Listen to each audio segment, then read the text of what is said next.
जे बोगस पैसे वगैरे उचलण्यात आलेले होते त्या मुद्दा उपस्थित करायला लागल्याच्या नंतर अजितदादांनी सांगितलं लेखी पत्र द्या.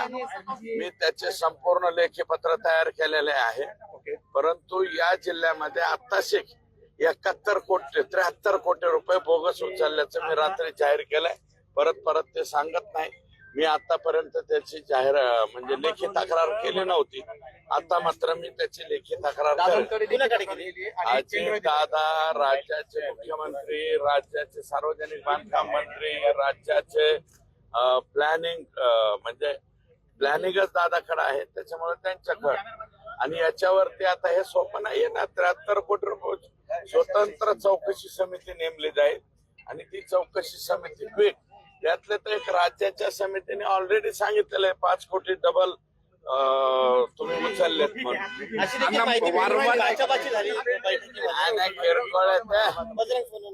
बाची किरकोळ विषय एवढं तेवढं होत असतं.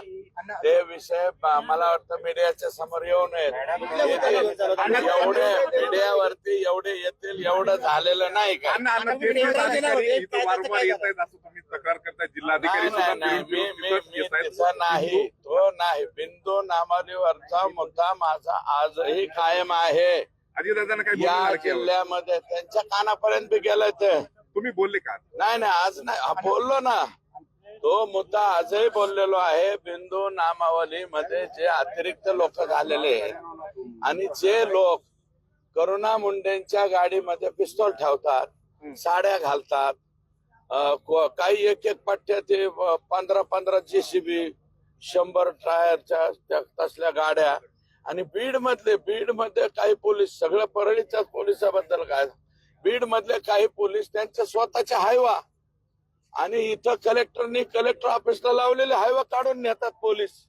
माझं म्हणणं आहे एक तर पोलिसांनी त्यांच्या नोकरीचा राजीनामा द्यावा आणि वाळूचे धंदे करावे आणि परळी मधले जे काही पोलीस दल जे चुकीचं वागलेलं आहे त्यांनी पोलीस पदाचा राजीनामा द्यावा, गुंडांच्या टोळ्या काढाव्यात किंवा अजून छंटा भांटा काय करायचं ते करावं.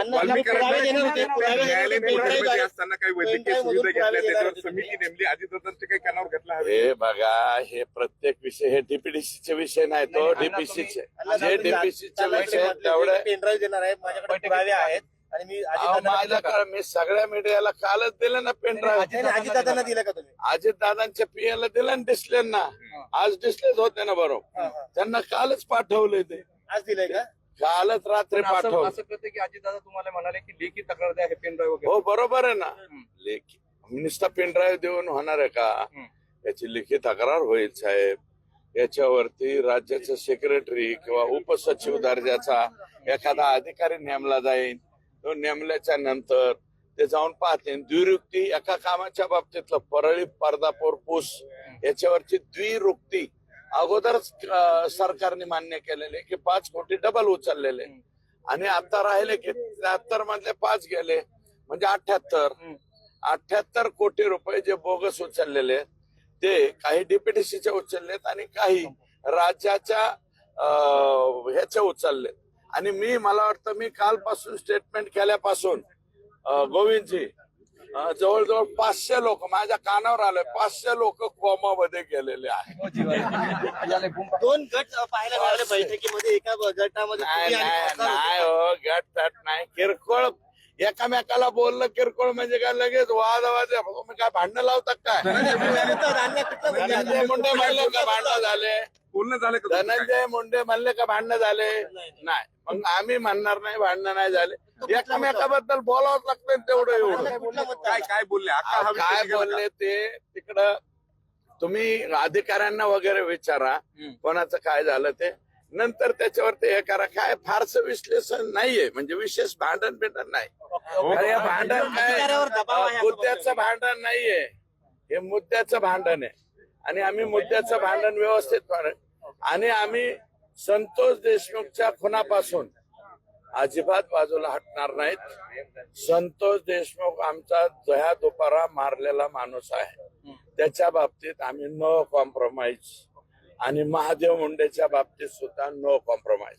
महादेव मुंडेचे मारेकरी सुद्धा सापडले पाहिजेत. हा ओके तुम्ही मनोज जरांगे पाटलाच्या उपोषणाला भेट देणार आहात? हो जाणार आहे आता उपोषण सोडव पाटलांनी म्हणून जाणार आहे. मी रात्री पण गेलतो त्याच्या आदल्या रात्री बी गेलतो. कुठंतरी प्रॉब्लेम सॉल्व्ह झाले पाहिजे. त्यांचं म्हणणं सरकार गांभीर्यानं घेत नाही त्यांच्या नाही, आंदोलनाला मनोज नाही, जरांगे नाही. असं थोडीच आहे. सरकार गांभीर्याने घेतय. सरकार पाटलांशी बोलतय आणि पाटलांनी बी सुद्धा त्या ठिकाणी कॉपरेट केलेलं आहे, सहकार्य केलेलं आहे. आणि काय आम्ही एकच विनंती करतोय दादांना की या वेळेस जे उपोषण करण्यासारखी परिस्थिती त्यांच्या बॉडीची नाहीये. एवढी बार दादा ठीक आहे आपण एक पाऊल मागे हटू, परंतु काही दिवसाच्या नंतर तीव्र आंदोलन जर त्यांनी केलं तर सर्व पक्षीय लोकांना तिथं हजर राहावं लागेल.